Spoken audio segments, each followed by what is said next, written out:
अस्सलाम वालेकुम स्टूडेंट्स, आज हम करेंगे क्लास 11 फेडरल बोर्ड का chapter number 5 that is work and energy.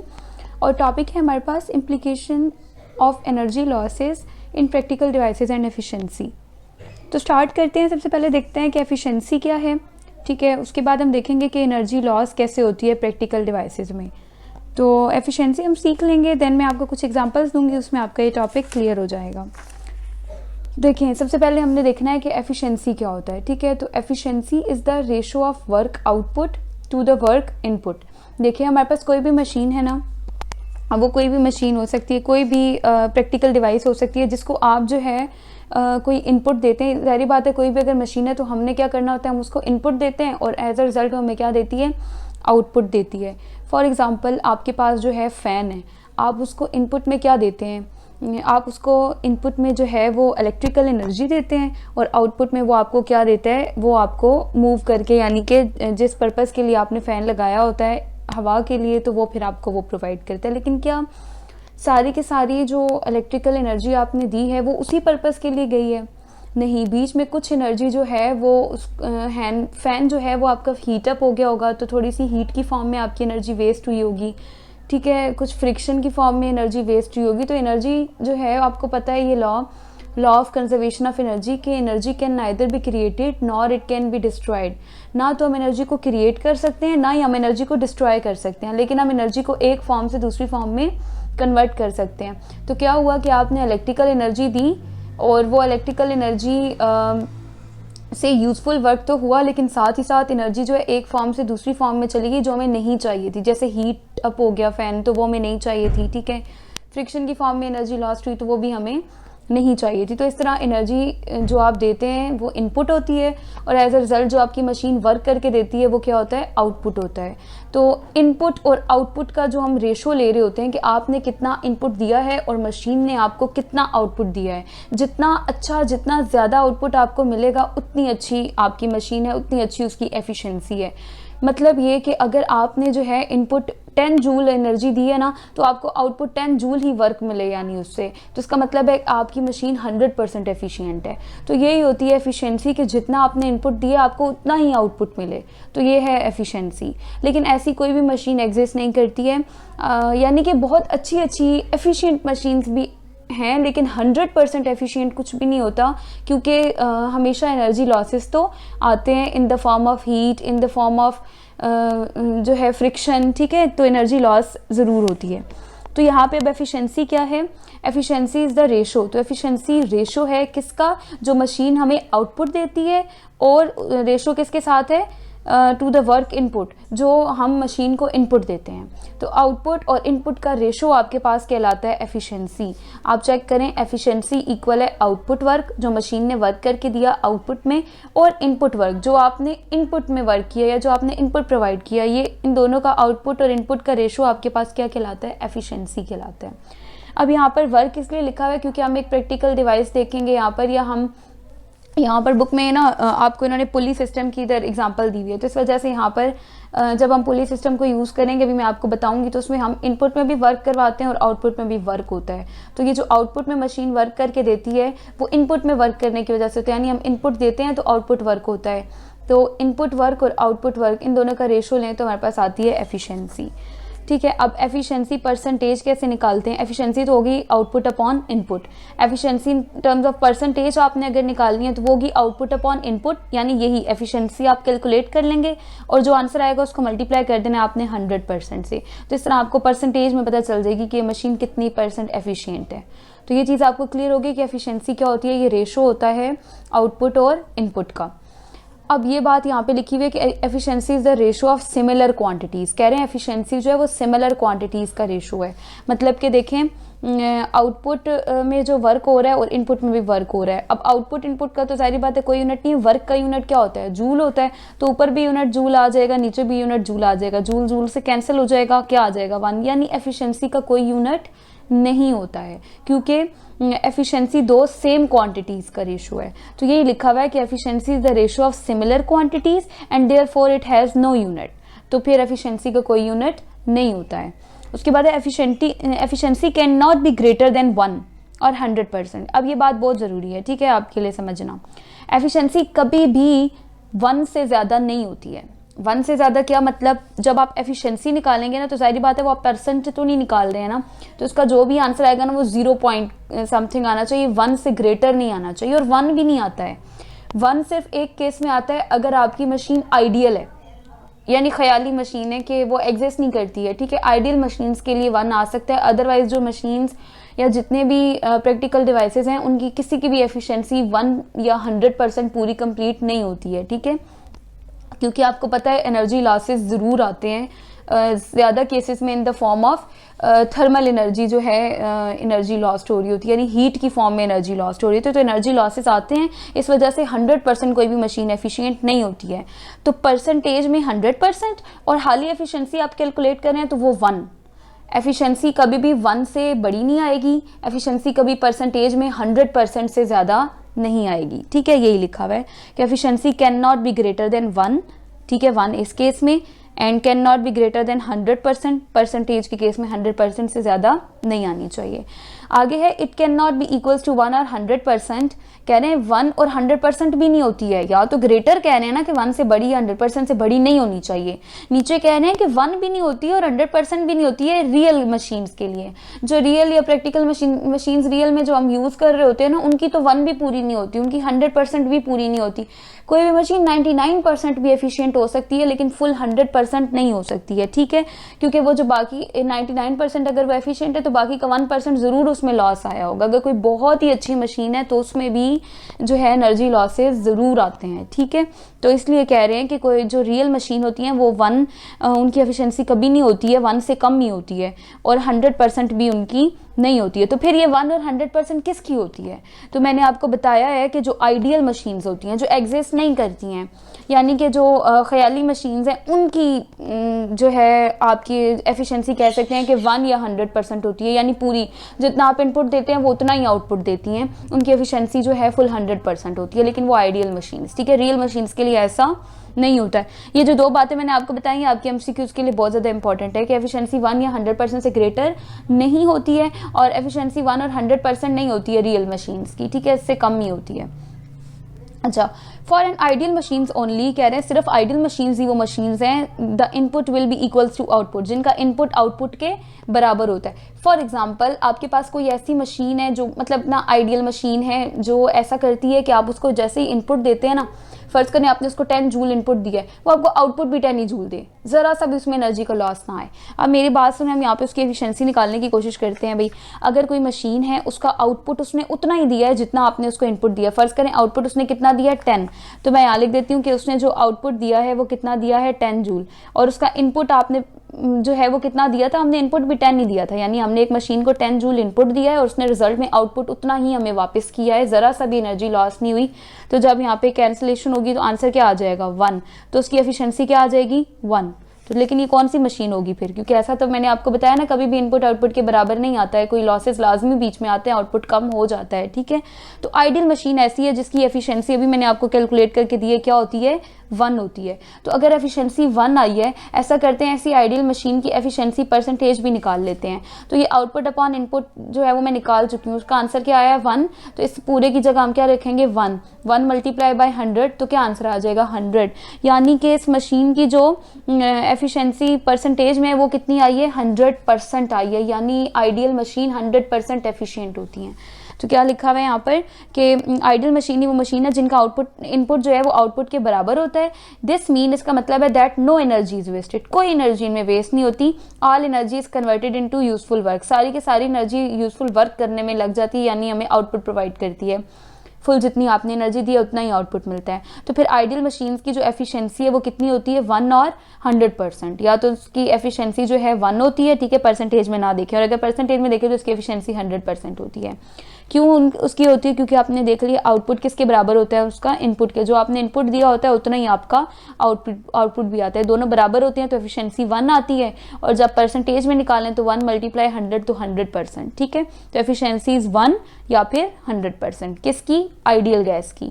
कभी भी रियल गैस की 1 या 100% नहीं आती है, क्योंकि उसमें एनर्जी लॉसेस ज़रूर आते हैं, ठीक हो गया। और इसके अलावा अब हम रियल गैसेस की निकाल कर देखेंगे तो उसमें देख लेना आप 1 और 100% से कम ही आती है एफिशिएंसी। याद रखें 100% से कम होके 90-80% भी हो सकती है, लेकिन फुल 100% एफिशिएंसी रियल गैसेस की नहीं होती है। और 1 से हमेशा कम होगी, 0 पॉइंट समथिंग होगी, लेकिन कभी भी 1 एफिशिएंसी पूरी आपके पास रियल गैसेस की नहीं आती है।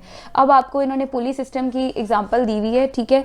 तो यहाँ पर आप देख लें ये बुक में, यहाँ पे ये डायग्राम आपकी बनी हुई है। खैर मैंने आपको पहले भी बताया डायग्राम्स मेरी इग्नोर कर दिया करें, इतनी अच्छी तो ख़ास है नहीं है, तो फिर भी मैंने यहाँ पे बना दिया है ताकि आपको समझ आ जाए क्या है। In case of pulley system, यानी हम पुली सिस्टम को देख लेते हैं, इसमें एफिशिएंसी इज़ ओनली 40%। अब आपने देखा था आइडियल गैस में एफिशिएंसी कितनी थी, पूरी 100%। तो ये पुली सिस्टम में क्या हो गया, एफिशिएंसी 40% है, तो 100 में से 40% सिर्फ वो एफिशिएंट है, बाकी की 60% किधर गई, तो बाकी की 60% गोज इनटू वेस्ट, वो वेस्ट हो गई इन द फॉर्म ऑफ फ्रिक्शन। क्योंकि देखिए जब आप इधर से रोप को ऐसे खींचेंगे तो ये इधर फ्रिक्शन कॉज होगी, रगड़ होगी यहाँ पर, तो फ्रिक्शन की फॉर्म में भी एनर्जी लॉस होगी, हीट की फॉर्म में भी एनर्जी लॉस होगी, तो यहाँ पे इतनी सारी एनर्जी लॉस हो गई है, 60% एनर्जी लॉस होगी, और ये सिर्फ 40% जो है आपके पास क्या है, एफिशिएंट है। तो 60% एनर्जी वेस्ट होगी और converted into unwanted form of energy. Unwanted यानी हीट की फॉर्म में हो गई, फ्रिक्शन में कन्वर्ट हो गई, तो ये अनवांटेड है, ये तो हमें थोड़ी चाहिए थी। तो इस वजह से जो है पुली आपके पास ओनली 40% एफिशिएंट होती है पुली सिस्टम। अब देखिए एफिशिएंसी निकालते हैं हम पुली सिस्टम की। एफिशिएंसी कैसे निकालना होता है, क्योंकि अभी मैंने आपको फार्मूला सिखाया है, जब भी आपने एफिशिएंसी कैलकुलेट करनी है, न्यूमेरिकल्स में भी जब भी कैलकुलेट करनी है, आप पहले उसकी आउटपुट वर्क निकाल लेंगे, फिर इनपुट वर्क निकाल लेंगे, यानी चेक करेंगे इनपुट कितना दिया था और फिर आउटपुट कितना आया है, और फिर उन दोनों को डिवाइड कर देंगे तो आपको एफिशिएंसी पता चल जाएगी। जो आंसर आया होगा उसको फिर 100% से मल्टीप्लाई करें तो एफिशिएंसी परसेंट पता चल जाएगी, ठीक है। तो मैं पहले इनपुट वर्क निकालूंगी कितना दिया था, फिर आउटपुट वर्क निकालूंगी। तो यहाँ पर देखें इनपुट वर्क के लिए क्या किया, क्योंकि मुझे एफिशिएंसी कैलकुलेट करनी है तो इनपुट वर्क निकालेंगे। इनपुट वर्क क्या होता है, वर्क होता है फोर्स लगाएं और चीज़ डिस्प्लेसमेंट ट्रेवल करें, ठीक है। वर्क यही होता है ना, फोर्स लगे और चीज़ क्या करे, डिस्प्लेसमेंट ट्रेवल करे, तो आप कहेंगे कि वर्क हुआ है। तो यहाँ पर आप चेक करें कि हैंड के थ्रू, यहाँ पे हैंड के थ्रू आप इस रोप को ऐसे खींचते हैं, ठीक है। तो नीचे की तरफ आप खींच रहे हैं तो नीचे की तरफ फोर्स लग रही है जिसको पी नाम दिया है, फोर्स क्या लग रही है, पी। और नीचे की तरफ ये रोप ऐसे नीचे आएगी तो डिस्प्लेसमेंट नीचे की तरफ ट्रेवल हुआ है, वो उसको स्मॉल डी कह दिया है। तो ये इनपुट किया है ना आपने, हाथ से आपने खींचा है तो पी आपने फोर्स लगाई है और डिस्प्लेसमेंट स्मॉल डी ट्रेवल हुआ है, तो पी इंटू डी आपने वर्क किया है, P मल्टीप्लाई डी आपका वर्क है। फोर्स इंटू डिस्प्लेसमेंट किसका फॉर्मूला होता है, वर्क का फॉर्मूला क्या होता है, force into displacement, work equals to F D आपने पढ़ा है ना। तो यहाँ फोर्स जो है वो P है और डिस्प्लेसमेंट को हमने स्मॉल d का है, P d को मल्टीप्लाई करने तो आपका इनपुट वर्क आ गया। तो इनपुट वर्क क्या है, P मल्टीप्लाई बाई डी, ठीक है। ये तो आपने इनपुट किया। अब ऐसा करते हैं आउटपुट में क्या हुआ है। आउटपुट जैसे आप इसको खींचेंगे तो आपको पता है ये बकेट ऊपर की तरफ मूव करेगी, ऊपर जाएगी। आप इसको नीचे खींच रहे हैं तो ये ऊपर पानी निकालने के लिए यूज करते हैं ना हम, तो ये ऊपर की तरफ जाएगी। तो यहाँ पे इस पे जो ऊपर की तरफ फोर्स लगेगी वो W है, ठीक है। तो फोर्स यहाँ क्या है, W, और ये रोप ऊपर की तरफ डिस्प्लेसमेंट ट्रेवल करेगी वो कैपिटल D है।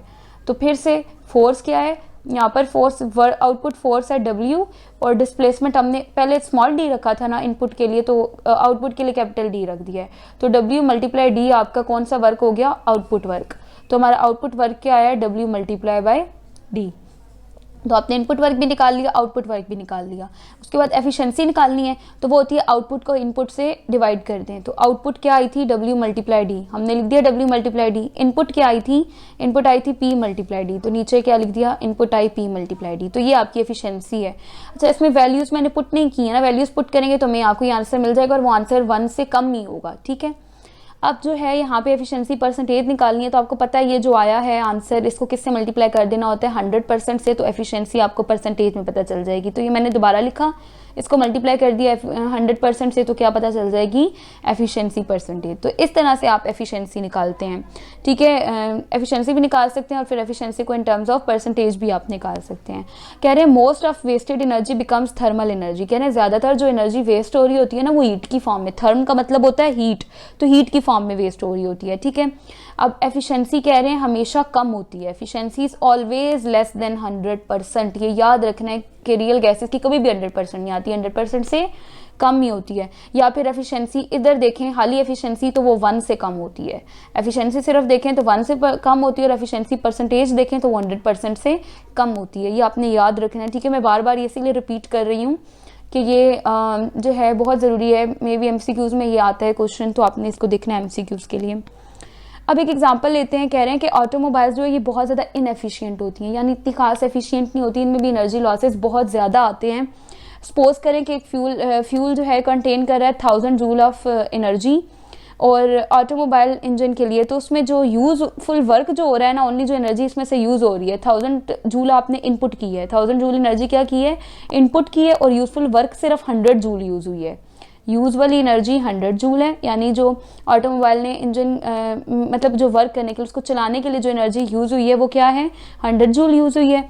बाकी 1000 में से सिर्फ 100 जूल यूज़ हुई है, बाकी कहाँ गई है, तो बाकी आपने याद रखनी है वो वेस्ट हो गई है।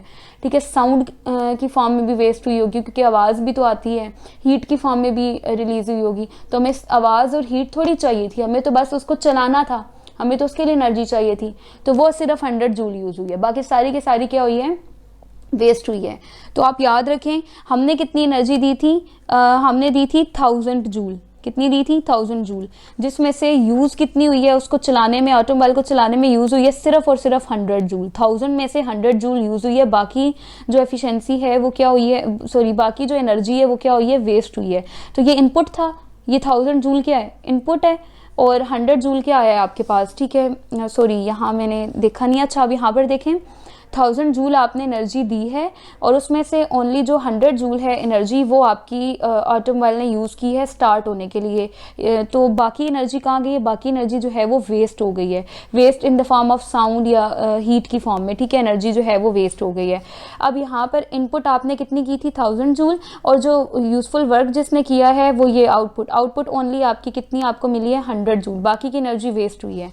तो एफिशिएंसी चेक करते हैं, इनपुट भी मिल गया, आउटपुट भी मिल गया। देखें जब आपको इनपुट और आउटपुट मिल जाए तो आप एफिशिएंसी निकाल सकते हैं ना, तो आपको यहाँ से इनपुट भी पता चल गया और आउटपुट भी पता चल गया। इनपुट और आउटपुट को अब आप पुट करें एफिशिएंसी की फार्मूला में, तो आपको पता चल जाएगा कि कितने % एफिशिएंट होती है ऑटोमोबाइल्स। ठीक है, तो यहाँ पे पहले इन्होंने बताया भाई हाईली इनएफिशिएंट होती हैं। ठीक है, इनकी इतनी खास एफिशिएंसी नहीं होती है।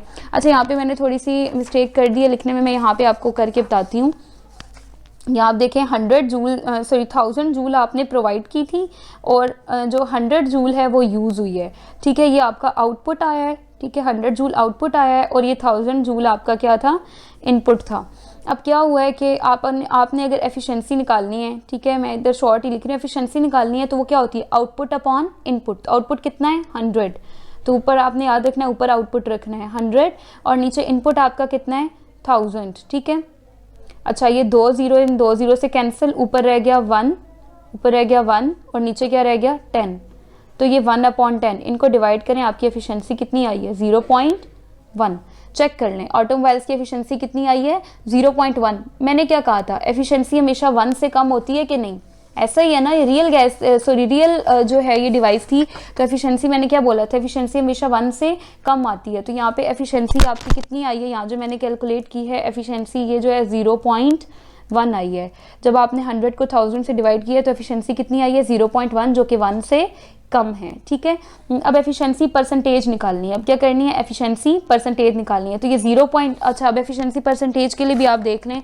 अब आपको अगर एफिशिएंसी की परसेंटेज भी निकालनी है, आपने यहाँ लिखना है एफिशिएंसी परसेंटेज। तो यहाँ जो आंसर आया है ना, आपको पता है ना, जो भी आंसर आया होगा उसको मल्टीप्लाई कर देना है किससे, 100% से।